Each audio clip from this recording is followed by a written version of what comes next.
Continuing the read along series of Pentagon 9/11, written by Alfred Goldberg. And we are at part four, the second floor.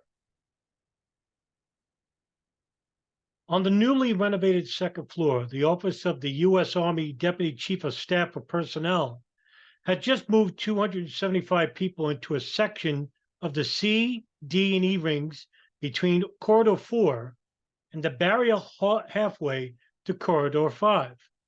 The senior officer, Lieutenant General Timothy Maud, and his immediate staff occupied a large expanse in the E Ring with windows facing west toward Arlington Cemetery. Most of the DCSPER space across the hall from General Maud's office held a bay of cubicles that extended through C Ring, adjacent to A&E Drive. From the E Ring to the windows overlooking A&E Drive, the DCSPER occupied an area of about an acre. The common area held 138 cubicles with 5-foot high partitions for military and civilian personnel serving in two directorates: the Military Personnel Management and Plans, Resources, and Operations. The bay also included a conference room, enclosed offices, spaces for contractors, and 4 copier areas. Occupants entered the office spaces through 3 doors, 2 leading from the 4th corridor on the south, and 1 from the E Ring hallway. They could leave the area through 3 staircases, 1 in each of the E, D, and C rings at the Corridor 4 end of the office. Restrooms lay outside the space along Corridor 4. General Maud was meeting with 8 members of his staff, including 3 contractors, in his conference room along the windowed outer wall of the Pentagon when Flight 77 smashed into the building almost immediately below that exact point. The impact penetrated the second floor slab, scattering lethal debris throughout the area. Maud and his colleagues probably died instantly or within a short time after impact. A huge conflagration spread quickly in the DCSPER area.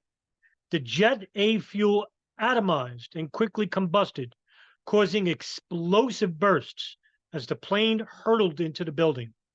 A detonation 150 feet inside the building resulted from a fuel air explosion after the Jet A tanks disintegrated on impact.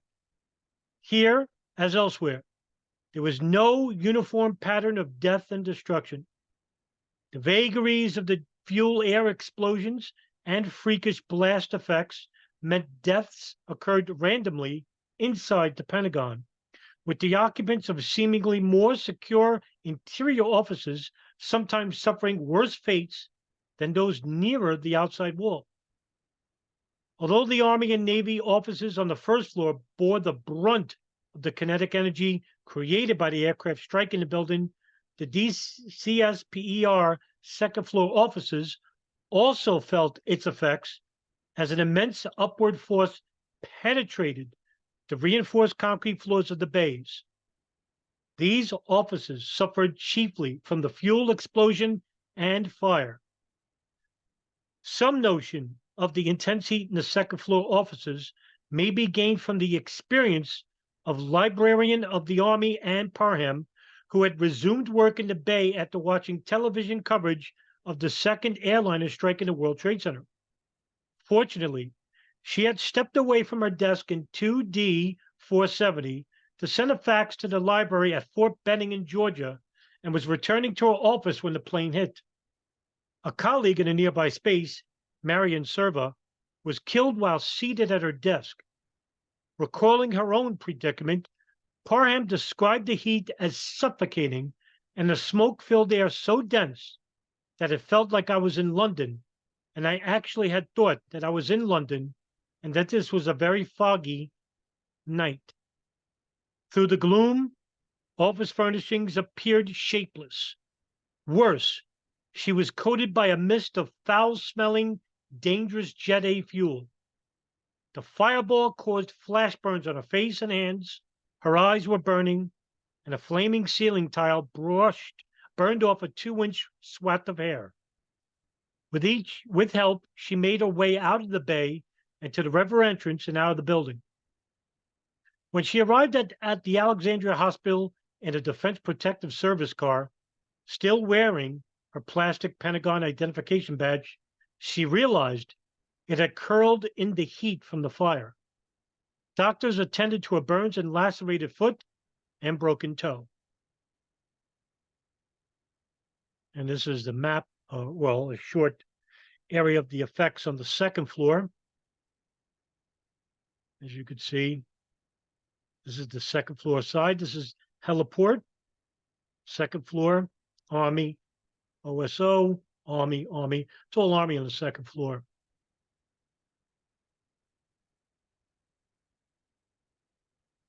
As with many other people in the Pentagon, for Lieutenant Colonel Stefan Zappala, the morning's main event was the attack in New York City. Still watching television in the second floor C-ring office at his absent civilian supervisor, Raymond Robinson, he felt the impact shake the building. Seated in Robinson's chair, Zappala suffered a blow on the head from falling ceiling tiles and was thrown against a wall. Dazed but otherwise unhurt, he rose and got out of the office, swearing he would never again sit in his boss's chair. On emerging from the office, Zappala saw fire coming towards him from the E-ring. Abruptly, the flames changed direction, veering to the right in the direction of Corridor 5. Disoriented, he blundered about until he heard voices through the smoke that directed him to Corridor 4. From there, rescuers assisted him to the A-ring, where he went first to the center court and then to South Parking. For two civilians and two non-commissioned officers, the erratic path of the fire proved their salvation. Tracy Webb, Dallasay Oles, Specialist Michael Petrovich, and Sergeant First Class Michael Weaver all worked in 2E477.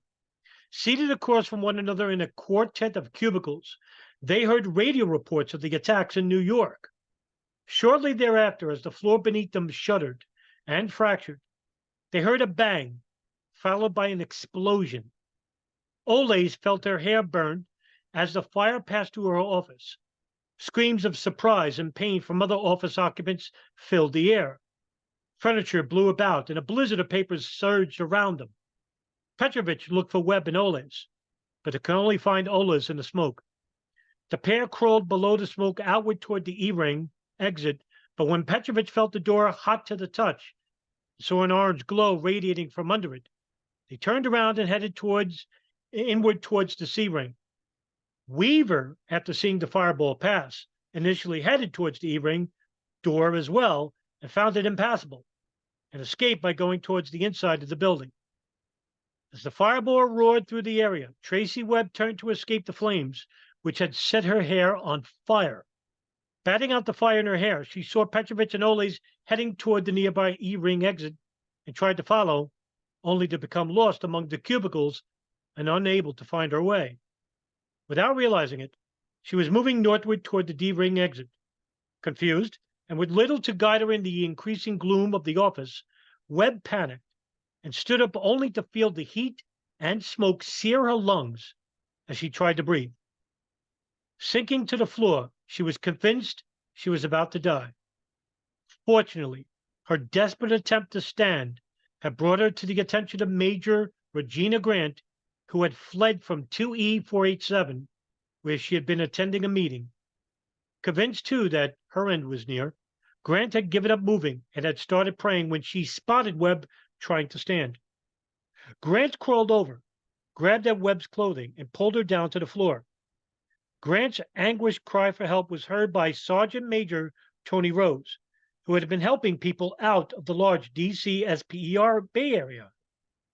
Rose had been knocked down by the blast and had gotten out of his C-ring cubicle to join others in leading survivors out of the bay to safety. When Rose answered Grant's cry, Grant and Webb followed the sound of his voice, staggered over to Corridor 4, and met up with him. They escaped down the corridor to the center court. At the moment of impact, Dr. Betty Maxfield, an Army demographer who had come from her office at 2B659, stood at Tracy Webb's desk talking about personal matters. Maxfield remembered a fireball when passing through the area in which I was standing, and everything went black. Smoke was very, very dense, and the burning ceiling tiles began to drop on us like hot cinder balls. The only damage to me personally was that the hair on my arms were burned. After turning back from the direction of the E-ring, she dropped to the floor and joined a chain of crawling people, some of whom were crying and screaming. In two separate groups, one led by Petrovich, the crawlers reached the C-ring windows at A&E Drive several minutes apart. For Olays, Webb, Petrovich, Weaver, and Maxfield, their good fortune came about because the Jet A fuel had largely passed over their heads without exploding. That's amazing, considering that the flow of the explosion sent everything so fast and so powerful, it went flying right past them over their heads because they were down to the ground already, because the explosion knocked them down. Had they stood up, they probably would have been in the way and suffered jet fuel burns, probably could have perished. And it just goes to show you the force and the weight behind this explosion. And just picture several tons of airplane debris, along with 11,000 gallons, that's 38,000 pounds of fuel, along with the kinetic energy, exploding through the floors of the Pentagon, the first and second floors. Now, just imagine the air on the first and second floor suddenly is replaced by jet fuel particles. So now instead of you breathing oxygen, you're breathing in jet fuel. And so people that were sitting just nearby the wings of the airplane where the fuel tanks are, some of these people didn't even burn to death. They suffocated on impact because in a moment's flash, their oxygen was replaced or sucked out of them, replaced by jet fuel. Dover Medical Center had treated over 24 people with jet fuel burns that were inside the first and second floors. One notable jet injurer was a jet fuel injurer is Lieutenant Brian Birdwell. He's given lectures about what he experienced. He was outside the bathroom when the plane hit, and he was, I think, don't quote me on this, he was about 25 feet from the wing where the jet fuel tanks are, and he suffered 60-degree burns over his body. You can find his testimony on YouTube. But when I interviewed the Pentagon Incident Commander James Schwartz from Arlington Fire Department, he said that they found bodies that were not perished from burns. It looked like nothing happened to them at all, but they were seated in their offices. They suffocated to death. Because, like I said, when the plane impacted, the oxygen, because of the explosions, as these people are describing, the air is sucked out and replaced with jet fuel and fire, smoke. So just imagine you're breathing, and all of a sudden, in an instant, the oxygen is replaced by smoke, carbon, jet fuel. You're suffocated to death. 4 soldiers from the Officer of Sessions and Sustainment Branch were killed in their cubicles by one of these detonations and the thick toxic smoke and immense heat that accompanied it. Elsewhere in DCSPER, 12 officers and civilians assembled for a regular bi-weekly meeting at 9 a.m. in conference room 2E487 along the inside of the E-ring, seated around a table along the walls were Colonels Philip McNair and Larry Thomas, Lieutenant Colonels Robert Grunwald, Dennis Johnson, Marion Ward, Curtis Nutbrown, and Marion Wills, Majors Regina Grant and Stephen Long, and civilians Max Bilkey, Martha Cardin, and Louis Stevens. Belkey left early to attend General Maud's meeting and was killed. Because the previous meeting had been postponed, this one in 2E487 ran long, so that at 9:37 a.m., none of the participants knew of the World Trade Center attacks. As Marion Wills was making her report to the group, Flight 77 struck. One attendee later remembered seeing a fireball behind Cardin at the north end of the table. Then the lights went out, and parts of the ceiling came down at Cardin's end as well. Several conferences in the room, including McNair, shouted to get down on the floor below the smoke that filled the room. Grunwald called out to Cardin, and when she yelled help, he said, "Martha, I'm going to come get you," and dove over the table. Most of those in the room turned to the exit that opened into the E-ring hallway near where Johnson and Cardin had been seated. Wills found the door to the flame-engulfed hallway, but it was locked. So the participants reversed direction and headed out into the DCSPER office bay. The bay was dark and eerily quiet. In the smoke and great heat, they quickly split into smaller groups, each seeking to find the best way out by crawling below the smoke. Holding on to Grunwald's belt, Cardin followed him into the bay towards Corridor 4. Grunwald, the most familiar with the area, cleared debris from their path through the office. With others following, Grunwald and Cardin continued crawling. The officer encouraged his companion to keep moving. Competing with his words was the reoccurring sound of the Pentagon alarm system repeating, "Attention, a fire emergency has been declared in the building. Please evacuate." As Grunwald and his followers traversed the full length of the bay, the overhead sprinklers began spraying. Shortly thereafter, Grunwald realized he was no longer on carpeting, but on the tile floor of Corridor 4 at the C-ring exit. The pair stood up and headed inward toward the A-ring. Subsequently, Grunwald went back into the stricken area at the C-ring to look for other survivors. But the rolling black smoke that discouraged even crawling along the floor forced him to turn back. Cardin was escorted to safety in the center court, followed shortly by Grunwald. They made their way out of the building to north parking. Both later received hospital treatment. Cardin later said, "I absolutely could not have done it. Rob literally saved my life." Fortunately, most of the others in the conference room also managed to escape.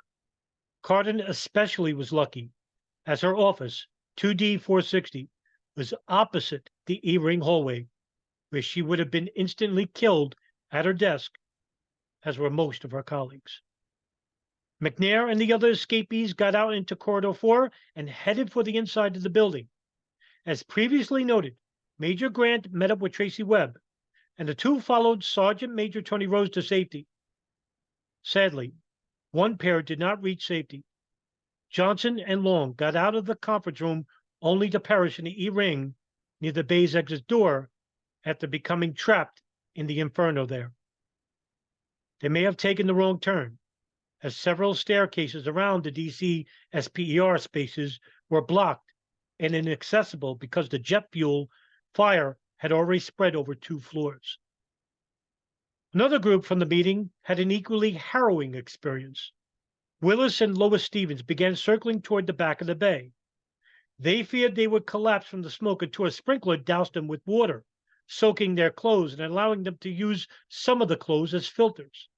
At one point, Willis carried another woman on her back as she crawled. Willis, Stevens, and later Maxfield followed McNair and crawled through the darkness and smoke to the back of the office bay next to A&E Drive, where they found Specialist Petrovich and Delasse Oles at the windows. Petrovich and Oles had reached the second-floor windows overlooking A&E Drive several minutes before McNair, Willis, Stevens, and Maxfield arrived. Finding no way to open one of the renovated windows, Petrovich had picked up a nearby laser printer and began hammering away at the already bowed window and its twisted steel frame. Joined in the effort by McNair, who got on the sill and used his feet to push out the frame, the two finally managed to create a human-sized opening.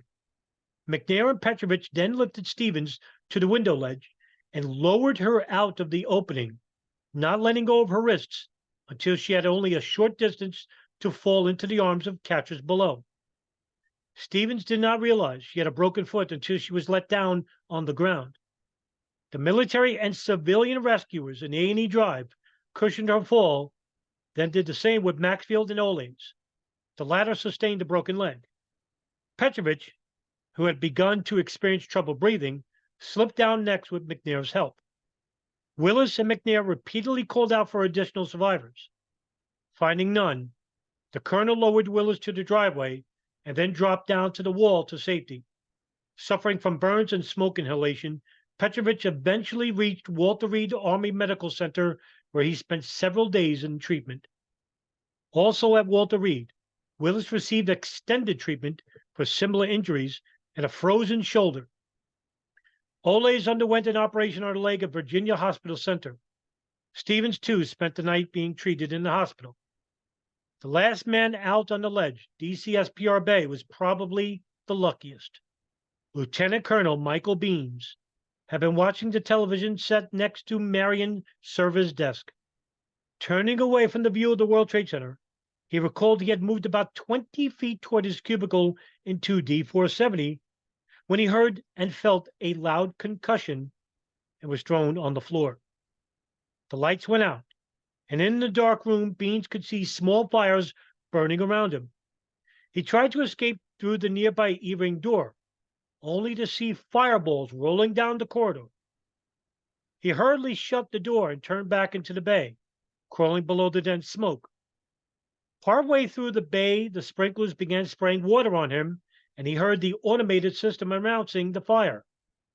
He crawled slowly and painfully to the ceiling ring wall, where he wielded a chair in a vain attempt to smash one of the windows overlooking A&E Drive. Beans then decided to try to reach Corridor 4 and crawled through C-ring as fast as he could. When he felt the tile floor of Corridor 4, he paused to catch his breath, and then got up and ran for the safety of the A-ring. As the smoke cleared, he spotted a DPS officer motioning towards him an exit near Center Court. From there, he was taken at the Pentagon's D. Lorenzo Clinic and then to the Virginia Hospital Center for treatments of wounds and burns. Overcoming pervasive confusion from the suddenness of the attack, the cataclysmic and unpredictable nature of the fire, and the lack of visibility brought on by the choking smoke, most of DCSPER's office workers evacuated speedily and helped each other as best they could. Individually or in small groups, they managed to improvise escape routes. Although many of its people escaped, DCSPER suffered 29 military and civilian, including 4 contractor employees, dead and 27 injured. Another Army work area adjacent to DCSPER on the second floor, the Office of the Assistant Chief of Staff for Installation Management, 2E486, also sustained casualties. Lieutenant Colonel Brian Birdwell, the guy I was talking to you about, a field artilleryman, had left his desk to use the Corridor 4 restroom, like I said. As he was returning to his office, he heard a very loud explosion. He was still in Corridor 4 when a fireball enveloped him and flung him on his back. Birdwell tasted jet fuel vapor and suffered severe burns over much of his body. Now, I just want to bring up a point. There are still people who don't believe a plane crashed into the Pentagon. Well, if a plane didn't crash into the Pentagon, and all these people that were injured by jet fuel just on the second floor, never mind the first, how did that get there? Never mind the over 100 people that saw the plane crash into the Pentagon. But this should be just enough right here to show that a plane certainly did crash into the Pentagon. He was still in corridor 4 when a fireball enveloped him and he flung on his back. Birdwell tasted jet fuel vapor and suffered severe burns over much of his body. Soon, he felt cool water on his face as the ceiling sprinklers came on, providing him a measure of relief and hope. Dazed, he struggled to stand up and managed to stagger down the corridor towards the B ring until he collapsed again. This time, he was seen by Colonel Roy Wallace, Colonel Carl Knobloch, and others who, after securing emergency treatment for Burwell, carried him to a nearby triage point from where he was evacuated to Georgetown University Hospital in Washington and later to the Washington Hospital Center. Although he could not have imagined it during his agonizing ordeal, Birdwell was lucky. Had he been in his office, he would not have survived. Two people who were in his office, Cheryl Sincock and Sandra Taylor, were killed. And that's the end of chapter 4, The Second Floor. I will continue reading chapters from this excellent book in the days to come, so keep on the lookout. For now, have a good night, and thanks for tuning in.